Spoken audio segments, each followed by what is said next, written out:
نبی پاک علیہ السلام نے فرمایا اپنے دکھ لوگوں کے سامنے نہ بیان کرنا، سیٹھوں نوابوں کو نہ بتاتے پھرنا، دنیا داروں کے سامنے جا کے نہ رونا کہ میں تکلیف میں ہوں۔ فرمایا اگر دنیا داروں کو دکھ بتاؤ گے رب تمہیں کبھی غنی نہیں کرے گا، اور لوگ ہیں کہ الٹا مذاق اڑائیں گے۔ آپ کی جس سے بڑی پکی یاری ہے نا، پکی، وہ تب تک پکی ہے جب تک آپ نے 50,000 مانگا نہیں، اور جس وقت آپ نے کہہ دیا کہ میں مجبور ہوں میری مدد کر، تو پھر ختم ہو گئی دوستی۔ لوگوں کی تعلقات آپ کے ساتھ تب تک ہیں جب تک آپ ان سے کوئی ضرورت وابستہ نہیں کرتے۔ کریم محبوب فرمانے لگے بندوں کے سامنے دکھ نہ بیان کرنا، اللہ تجھے کبھی غنی نہیں کرے گا۔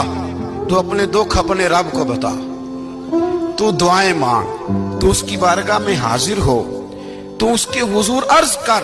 فرمایا اپنے دکھ اپنے رب کو بتا، وہ جلدی کرے یا دیر سے